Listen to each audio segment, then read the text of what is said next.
You are listening to Radio Long Island City, recorded at our studios near Hell Gate, 9 kilometers north of the Harbor Hill Moraine. And now, the Observatory. The Observatory, Sunday the 23rd of August, 2026. It is 63 days after the summer solstice. It is 30 days before the autumnal equinox. In today's episode, trees growing, climate science, Rudolph Valentino, Sacco and Vanzetti, the Brick Cafe, and a day of remembrance. Today's forecast, mostly cloudy, then becoming sunny with light lingering thunderstorms in the area.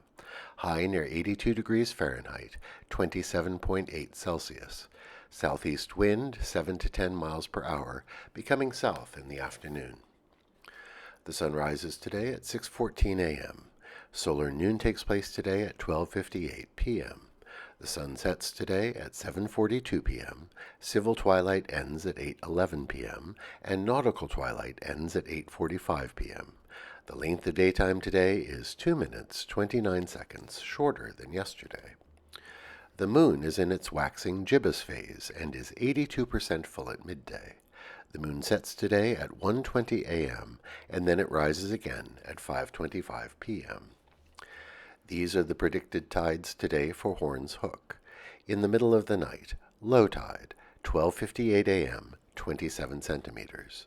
In the morning, high tide, 7:11 a.m., 1 meter 13.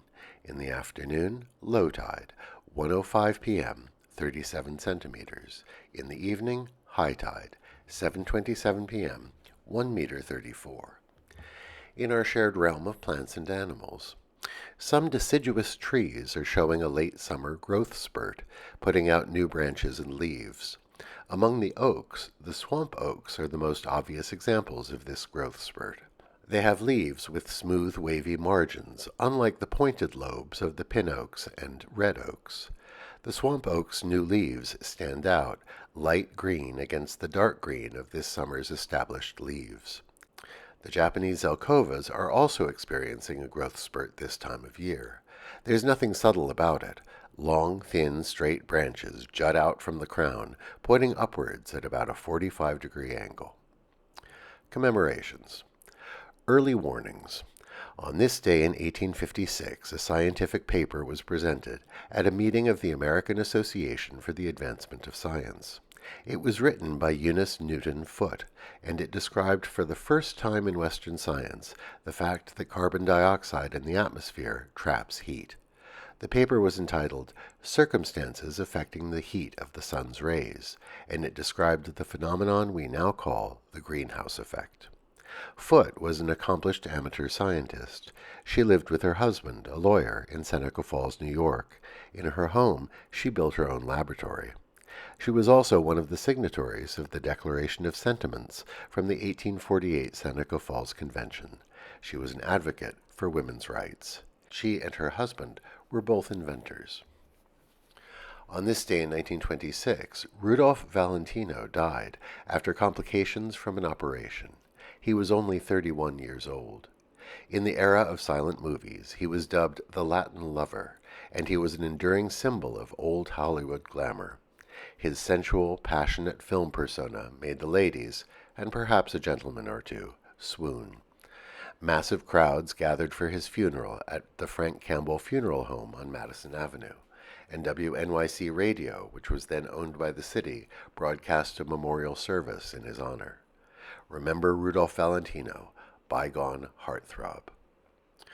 On this day in 1927, Nicola Sacco and Bartolomeo Vanzetti were sent to the electric chair in a prison in Massachusetts. They had been convicted of a bank robbery that had led to the murder of 2 payroll guards. For many, their execution was a travesty, and it became a cause célèbre. The cards were stacked against Sacco and Vanzetti from the start. They were Italian immigrants in a time when the United States was experiencing a vicious backlash against immigration, especially people from Southern Europe. Italians were widely reviled at the time, and they were anarchist in their politics during the Red Scare of that time. The judge was clearly prejudiced against both their ethnicity and their political beliefs. Many historians believe they were innocent of the crime. Remember Sacco and Vanzetti and the ugliness of nativism. Today we conclude our week of remembering stores that once were neighborhood landmarks. Today we honor the Brick Cafe that once stood at the corner of 31st Avenue and 33rd Street. Founded by an immigrant from Bosnia, it was a bar and restaurant with a French and Italian menu. It attracted a broad swath of people from the neighborhood. Yugoslavians of all flavors were regulars, as well as artists, writers, actors, and people who worked in the trades. It really represented a great deal of the diversity of the neighborhood. On the night it closed in 2016, so many people came for the send-off, and many of them brought their spouses and partners who they had met at the Brick. Remember Brick Cafe today. Finally, today is Black Ribbon Day in the European Union. It is a day of remembrance for victims of Stalinism and Nazism. Remember those who suffered under totalitarian regimes today. And that is the Observatory, Sunday the 23rd of August, 2026.